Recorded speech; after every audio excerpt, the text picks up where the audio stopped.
So what was their role in the missile age? We knew of Exocet. Of course, we have Exocet in the Royal Navy.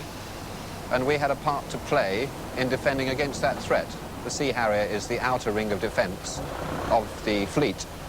And as such, we are there to shoot down enemy aircraft who hope to attack the fleet. For the Argentines, what was the most important means of eluding the Sea Harriers? Qué buena pregunta que me acaba de hacer. Realmente no se la puedo responder. Si yo le llegara a responder a usted esta pregunta, le quitaría mucho trabajo al servicio de informaciones inglés. A limitation to the Sea Harriers rapidly became apparent. With our little radar in the Sea Harrier, we couldn't see small, fast targets down low over a rough sea. This was a real problem and meant that the Étendard coming in the right conditions could possibly sneak past us and confront the missile systems, which was quite a worry to us. So what missile systems might such aircraft have encountered? Sea Dart was the main missile with the task force.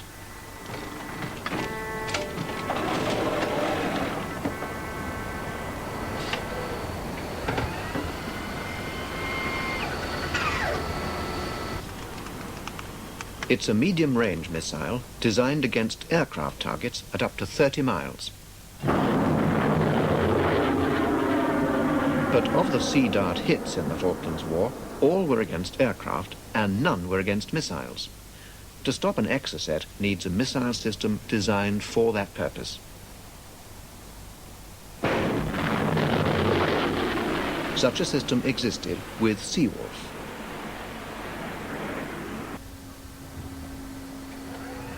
The missiles are light, highly maneuverable, but short range.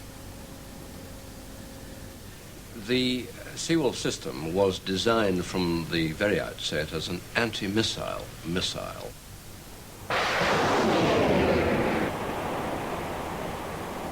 The missile is very high speed, flying at more than Mach 2, and therefore it's a very quick engagement at relatively short range, because the system engages its target at a maximum range of only 5 kilometers, and that's pretty much white surprise stuff when you're watching the threat develop from inboard.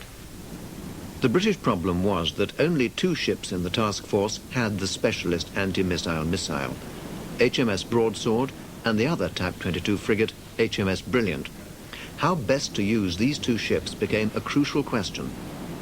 It became quite obvious that one of the greatest dangers was that we might lose one of the carriers to Exocet attack. And therefore we stationed one of the Type 22s, either Broadsword or Brilliant, as close to one of the carriers as much of the time as we could, certainly during all daylight hours. The technique became known as goalkeeping. 3 weeks after the loss of Sheffield, the limitations of having only 2 ships with Seawolf were to become all too evident.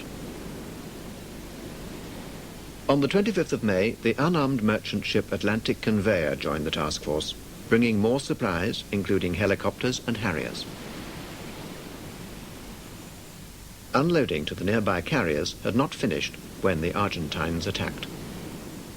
El 25 de mayo de 1982, 2 aviones Super Étendard con otros 2 misiles despegaron para atacar un blanco que, según la información inglesa, habría sido el Atlantic Conveyor. El ataque se hizo por el norte de las islas y en cuanto a las características del ataque en sí, no difirió en absoluto del ataque al Sheffield. But to the British there was a difference. HMS Brilliant picked up the attack with its Seawolf system. The system responded exactly as I would have hoped. It immediately alerted onto the fact that there was a pair of Exocet missiles streaking across the horizon and put the Seawolf system straight onto it. On the other hand, the computer immediately informed us that it was outside of our range, no threat to us, and there was no question of us being able to fire. It was too long a range for the self-protection Seawolf. Atlantic Conveyor had only just arrived in the battle zone. Isn't the lesson that essential merchant ships should be armed? The Navy think not.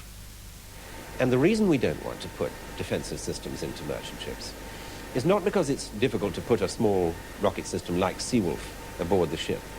But what it is difficult to do is to put this kind of monitoring system into the merchant ship so that the merchant ship is aware of what's going on. So she doesn't try and shoot down your own Sea Harriers, our own Seawolf missiles, all the decoys that are flying around, all the complexity of modern warfare. That's very difficult to put into a merchant ship. And a merchant ship armed with missiles that it could fire off against anything it saw coming could be a lethal danger to every other ship in the force. But had the Argentines planned to attack a merchant ship? No sabíamos exactamente qué era lo que íbamos a atacar. Y como usted sabrá, en la pantalla de radar de los aviones no aparece la identificación del blanco. Fuimos a atacar en ese lugar porque sabíamos que algo había. Y finalmente cualquier blanco para nosotros era rentable. Resultó ser este, que creo que fue muy rentable. Pero como fue el Atlantic Conveyor, según la información de ustedes, podría haber sido cualquier otro.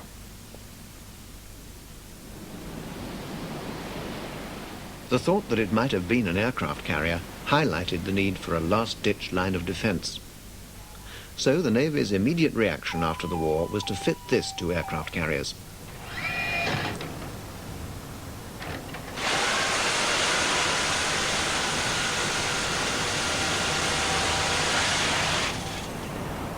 It's for the last 5 seconds of a missile attack. In that short time, several hundred bullets would be fired at the target. The manufacturer's film shows that it can be done.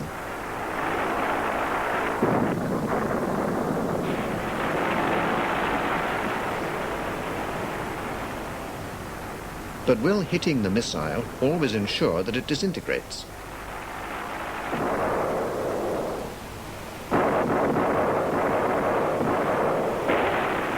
And at such short range, will the debris be almost as lethal as the original missile?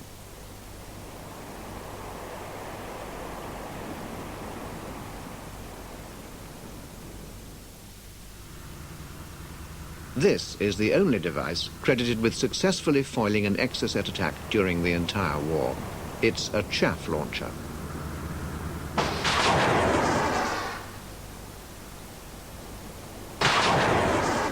It's not a missile.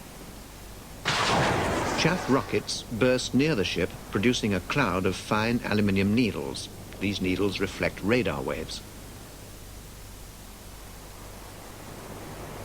And on an enemy's radar screen, the lower ship which has just fired chaff becomes completely obscured by a cloud of false targets.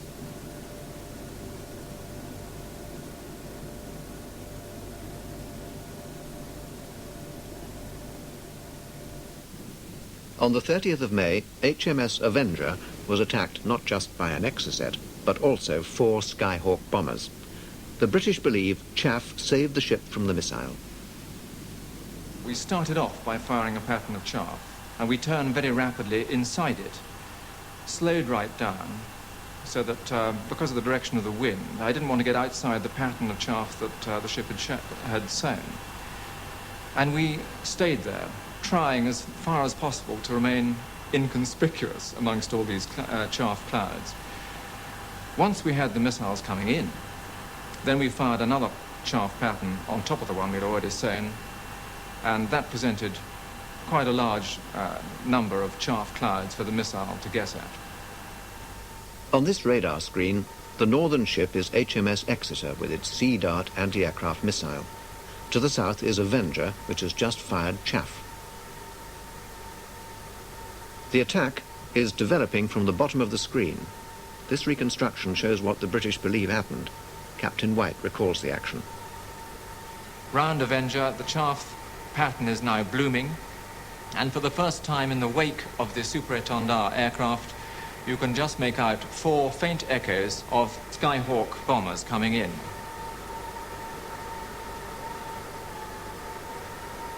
These have attracted the Sea Dart missile from HMS Exeter to the north, now passing the chaff plumes to the west of Avenger, tracking towards the pattern of 4 Skyhawk aircraft.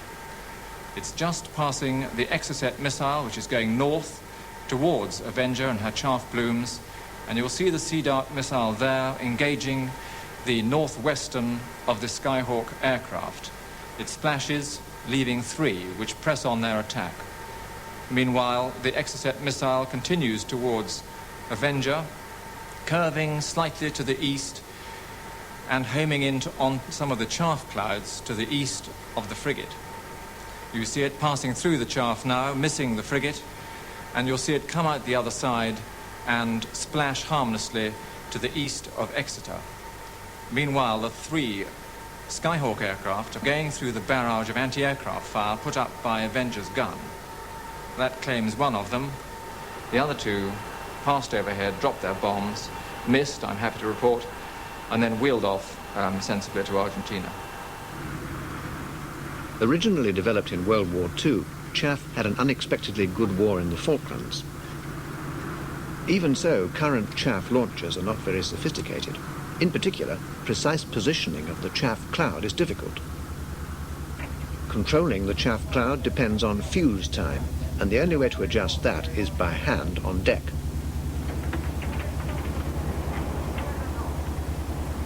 Not easy at the best of times.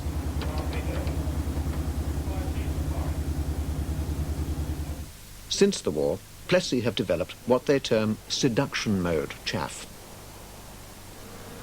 A computer in the operations room would take into account all these factors in order to time and place the chaff cloud precisely.